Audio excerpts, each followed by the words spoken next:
Mwaramutse, hari umuntu yaraye andungikiye message ari i Dubai, nibagiye ko yashatse ko kumbure abantu muriko mwifuza kuja Dubai mwobimenya, ubwo ndaja kwisoma iyo message ukwiri, yarunse kuri Facebook canke inbox, namuhishije kubera kumbure atashaka kwimenyekanisha kubera ivyo umuntu usanga bigoye, ariko yatanguye avuga ati hello umeze neza, ndi ku kazi nintaha ndashaka nze kuguha amakuru ya Dubai abariyo ayo bagowe kuko naje niho ndi kandi ndabibamwo. Bon, acavuga ko aja kunyandikira mu nyuma, yaciye anyandikira mu nyuma atashe, nivyo nagomba gusoma. Bon, kugira ngo je binyore gusoma hari ukuntu Facebook bitoroshe kusoma, nagize copy coller muri Word canke document docs kugira bisomeke neza, ariko text nayikopiye uko nyene verbatim, nta kintu neditinze, ntaco nashizemo amakosa ari umuntu yagumijemo niba yararimwo. Bon, kenshi nakije kwandika text kuri Facebook ntabwo ushobora kwandika na accuracy, mugabo message iguma ari yayindi. Reka rero dusome ino message. Avuga ati mwaramutse neza, ejo naciye ngira akazi kenshi hama nashaka ndaguhe inkuru kandi iyo atakinyoma kubijanye na Dubai. Ukija kurondera company igufashamwo kuza Dubai, hari ibinyegezwa batakubwira, kuko iyo baba batubwira ukuri ntabwo hoza benshi canke abandi bagaheba ubuzi bariko, naho usanga budahemba neza ngo baje ino. Bon, nibaza ko muriko kwikira byo ko ndasoma kumera cyo shushemo ama comment yiwanje canke ndayakire mu nyuma, ariko urumva ko avuga yuko hari ibintu batakubwira. Ariko reka mpeze kumbaye mu nyuma ngira ama comment yiwanje ndasoma. Kandi uti bimeze gute ukija muri company aho buja ndibaza kashaka kuvuga ngo bagufashe kuja kurondera akazi Dubai, akarimi gasosa bari nako, kandi ibyo bakubwira umenga ijuru rirugurutse, ivyo bakwizeza ni washikayo nibi. Icambere, benshi bakubwira ngo uzohembwa 1,300, sinzi di ko ari dollar cyangwa ko ari dinar, sinzi neza, ariko ni bake bayashikana kubwama condition babamwo canke basinye. Uzokora amasaha 8 canke 10 bivanye na company. Uzoronka umunsi wo kuruhuka kandi bakawucuhembera. Okay, bakaguhembera.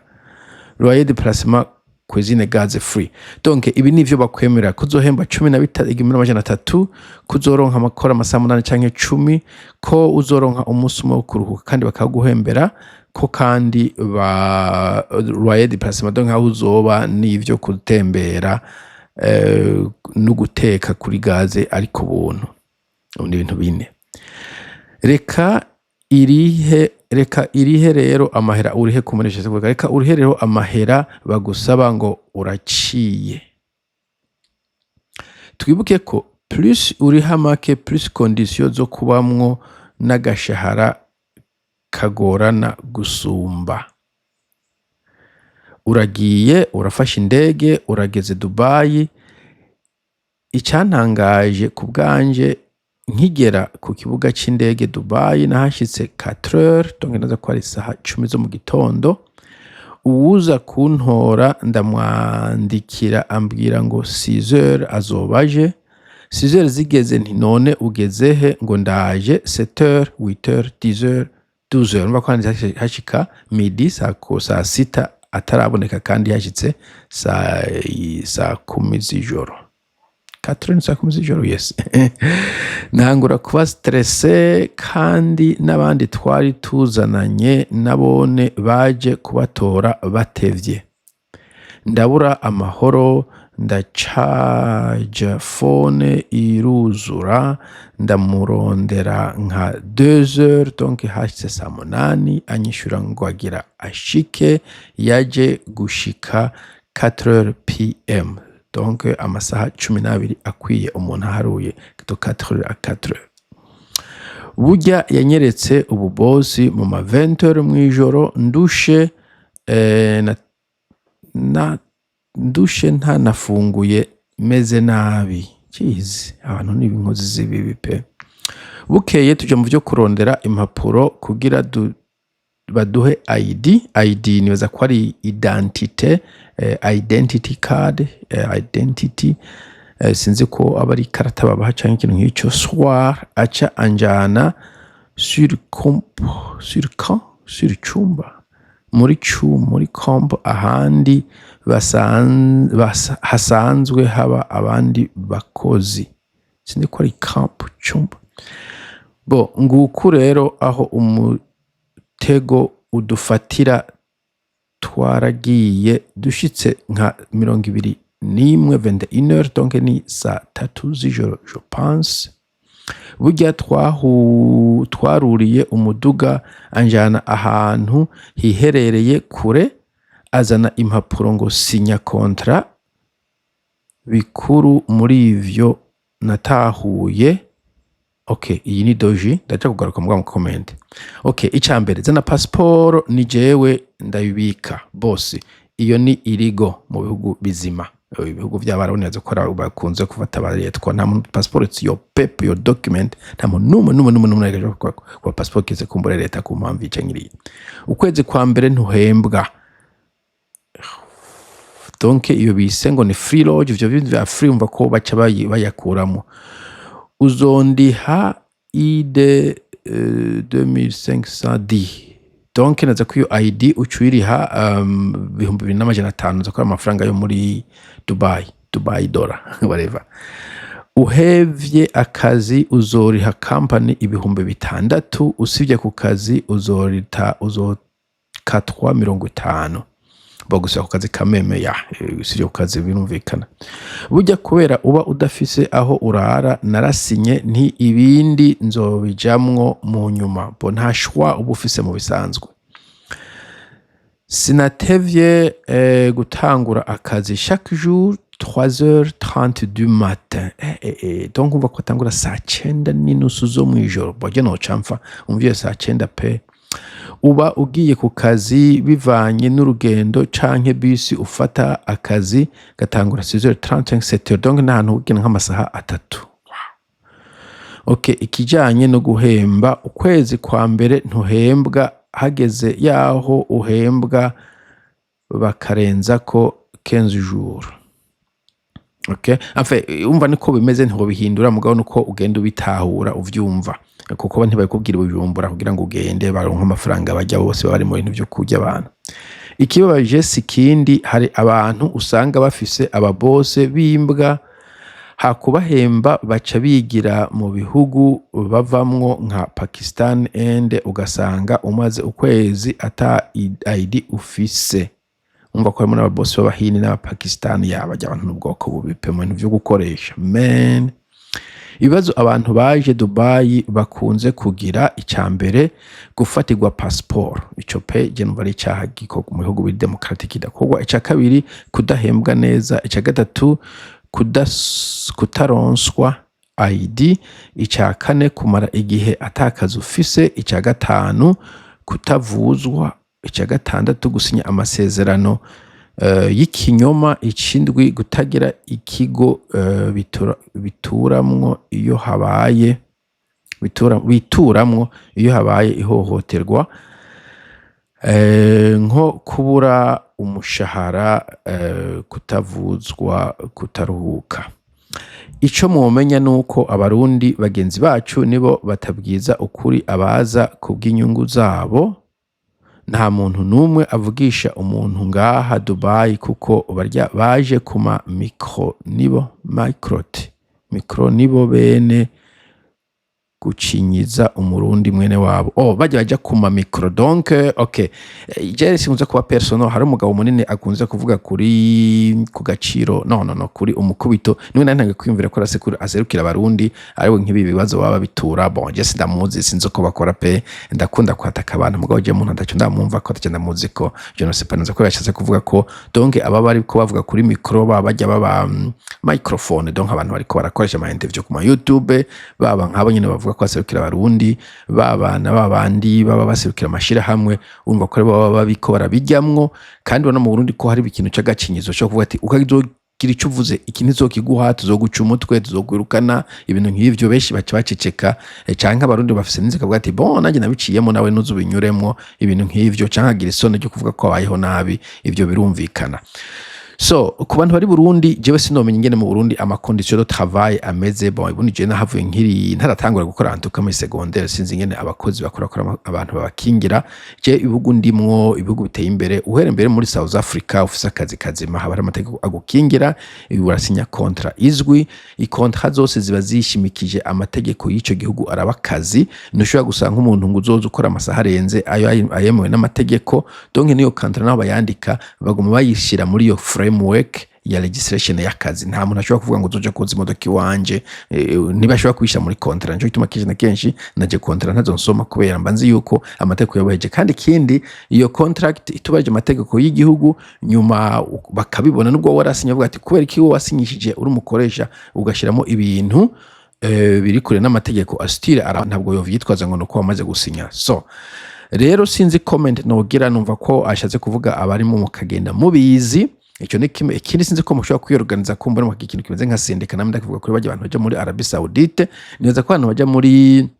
Dubai benshi hamwe batari bakimwe mu araciye ubwenge neza ko mwana nkabiyorganije mukarondera umuroya mu buryo munasanze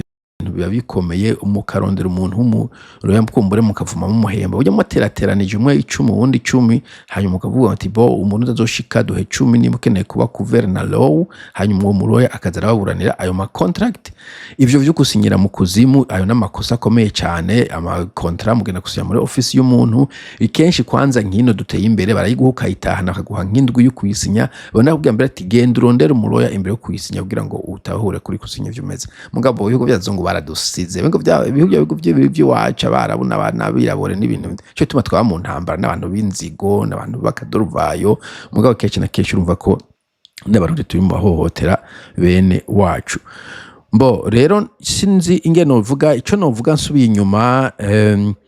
nuko urumva yo guhembwa nta kwizera ko ari menshi cyane vyiza nuko nk'izo contrat zagomba kuba zirisinye i Bujumbura nico kindi je numva abantu b'Ubujumbura ayo ma contrat ariko kuba bayafise umwe afise copy akavuga ati ngizi conditions z'akazi urazemeye cyane ntuzemeye kuko urumva wamaze gushika Dubai uyanka wocugira gute wofata indabo ukagaruka ata amafaranga ufise donc numva ko abo bantu leta y'u Burundi wa mugabo ministre des relations arakwiye kureba ko yamashira hamwe niba arakazi bamaze kuronka avuga ati bereke omwe copy ya contrat iyirare kwerekanwa ama company menshi abafise icyo no kwita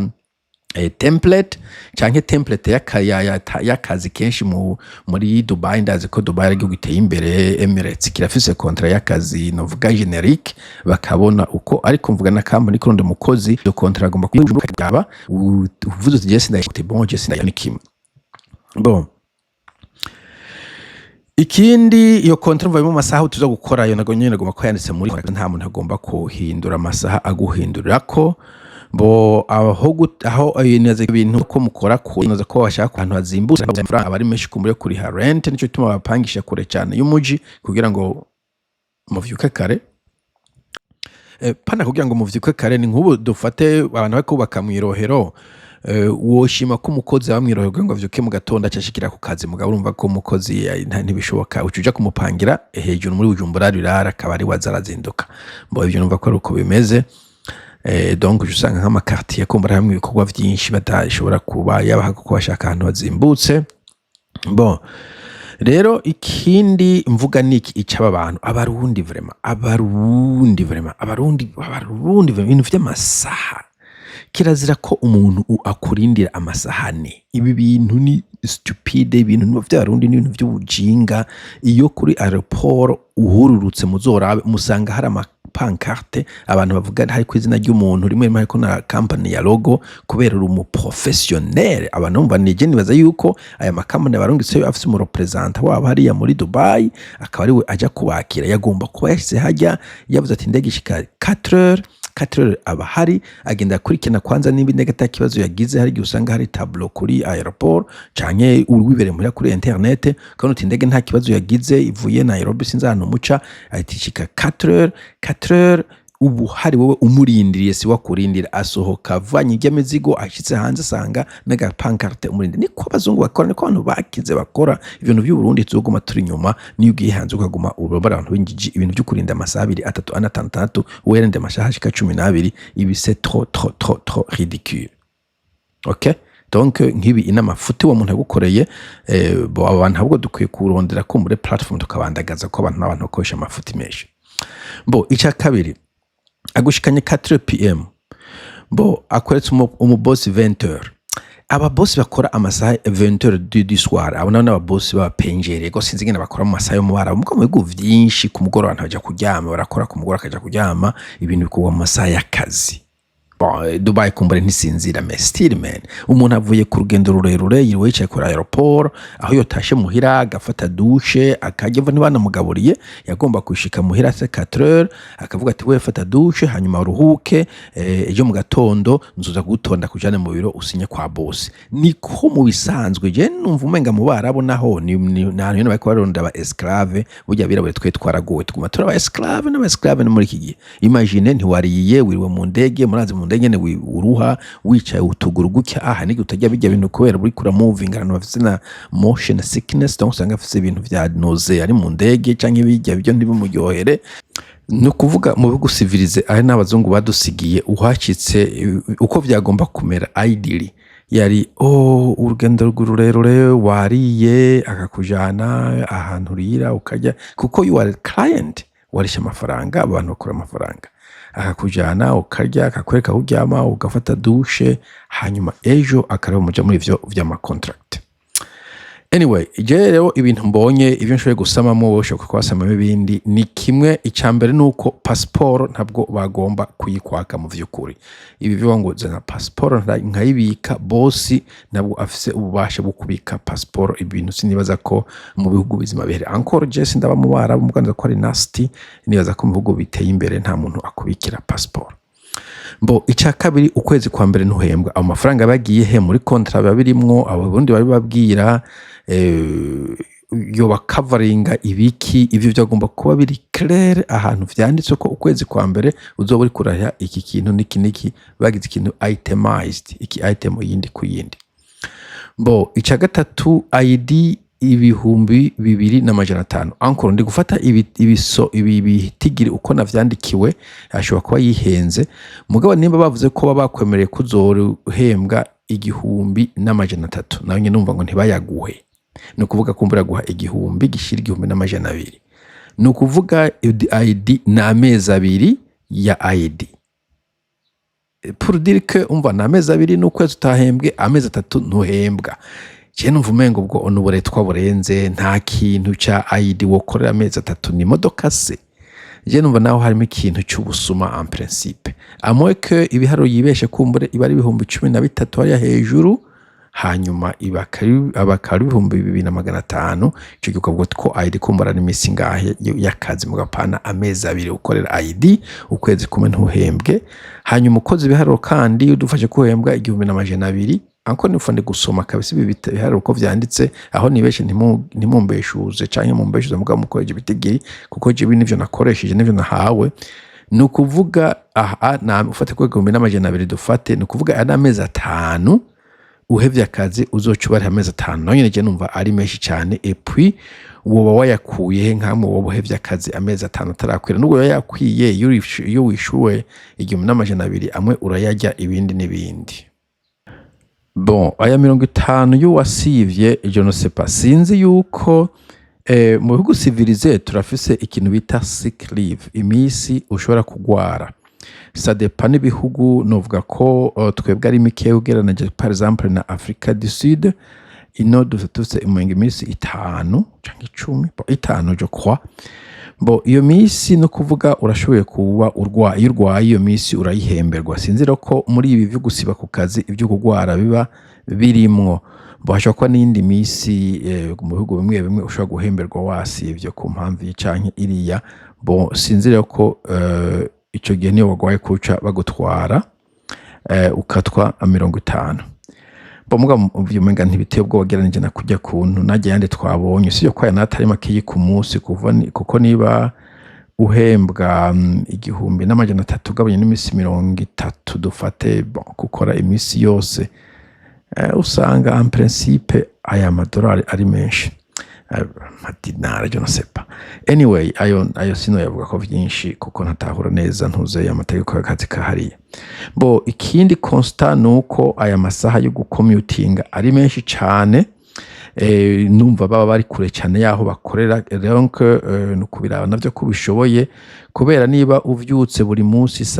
kuko niba utangura akazi sinatagutangura akazi chaque jour uba ugiye ku kazi, donc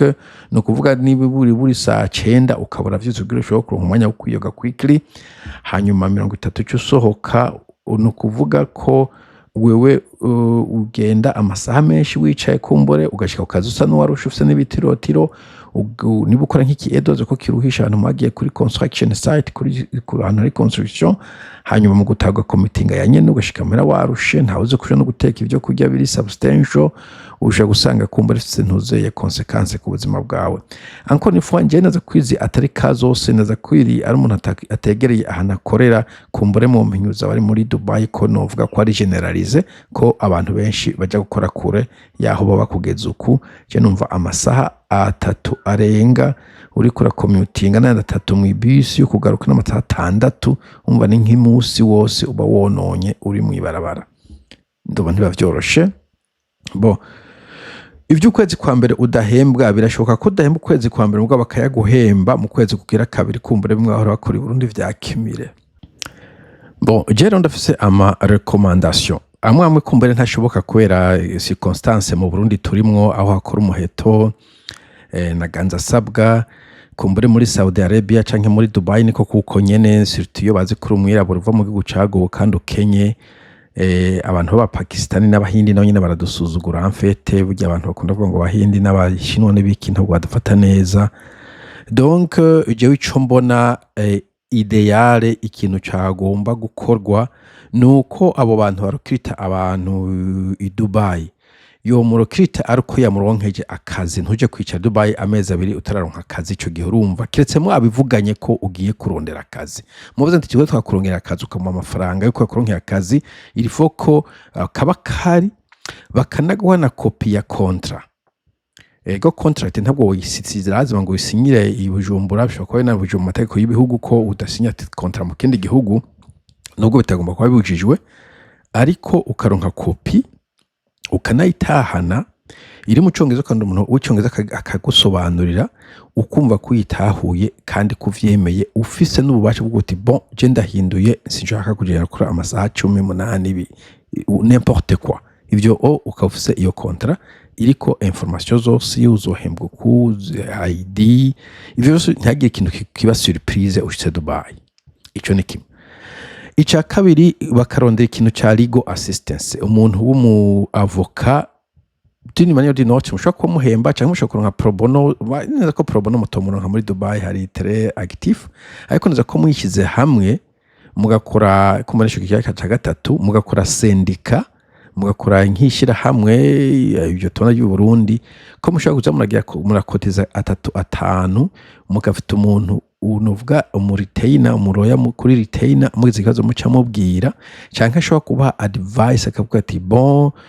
ufite ikibazo hariho ministère du travail, yo regulation runaka, kuko nibaza ko Dubai kiri civil en principe bajya abantu baba bari bakora under the cover, nibaza ko ubashengeje Dubai yo bahana Emirates, ntabwo ari jango nk'uko mu Burundi. Donc mukafita iyo assistance, legal assistance, mushobora kuronka pro bono muronko muhemba, ariko akaba hari ashobora kubafasha no kuraba ivyo vy'amakontra, akavuga ati iki si cyo yasikiriya, kandi akahakisha ko amakontra muyasinya muri areze atari under duress, kandi bakaguha n'akaryo ko kubaza ibibazo ngo utahure neza.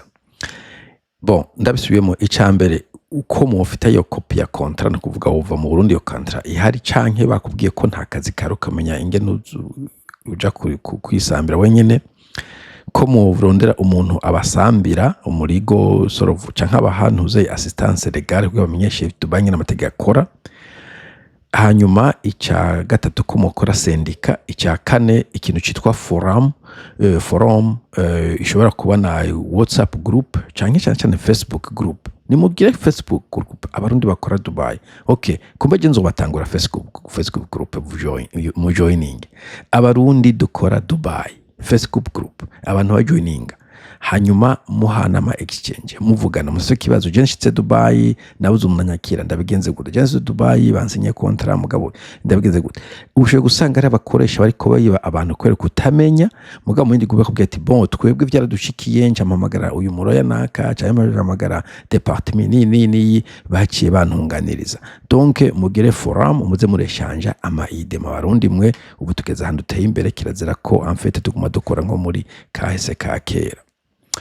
Bo icya gatanu social media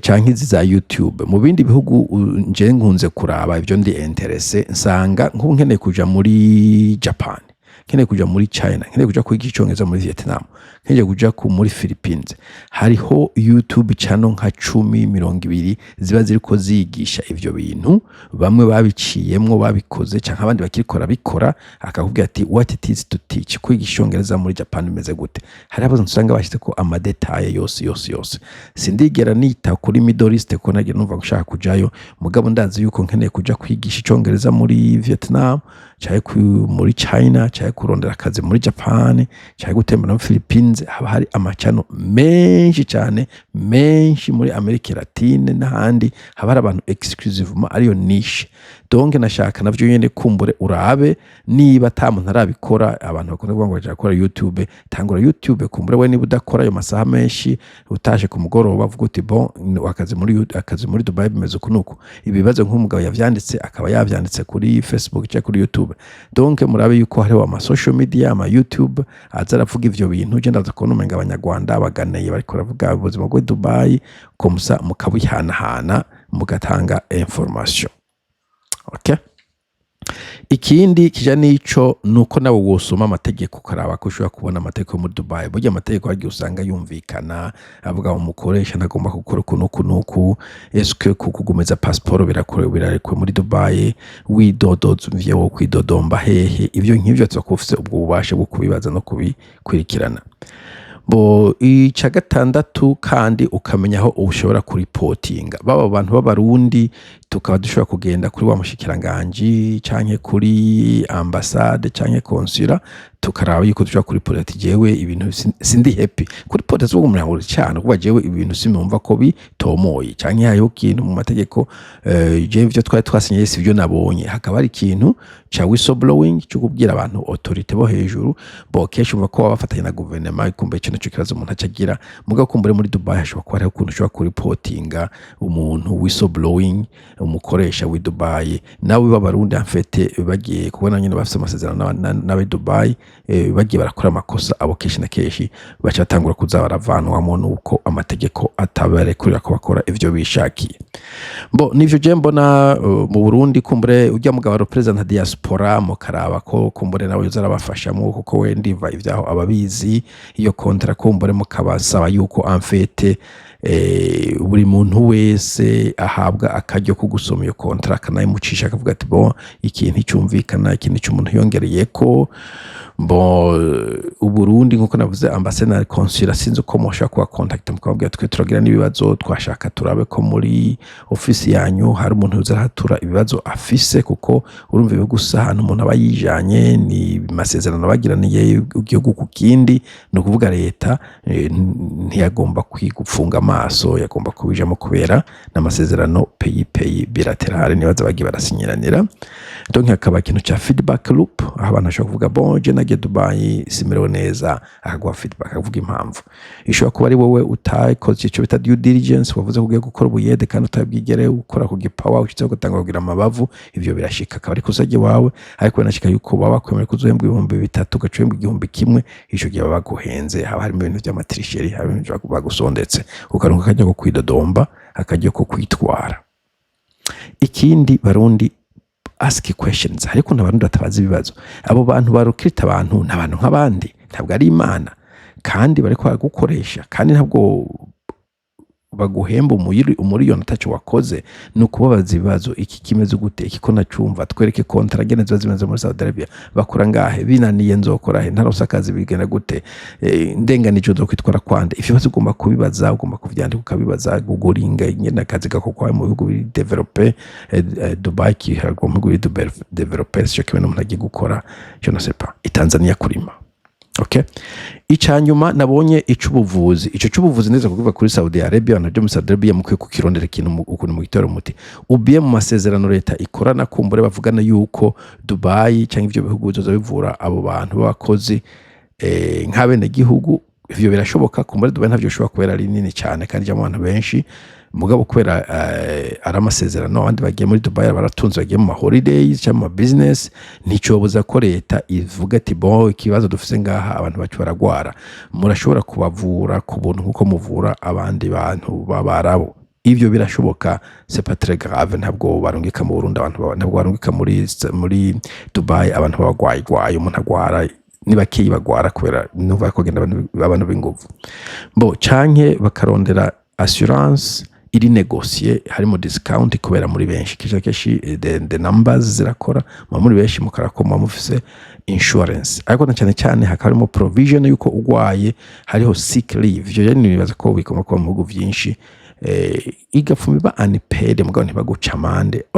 je kwa que ibihugu vyinshi birekuriwe ko biteye imbere birekuriwe ko umuntu agwara akivuza akarwa gukora ubundi munsi ibintu nk'ivyo ariko cyane murabe ko medicals yoba iri couvert donc medical insurance of sort ishobora kuba justement iyo ya leta canke privé mugabo vyiza iya leta ko privé ibizimvye na cyane iyo mu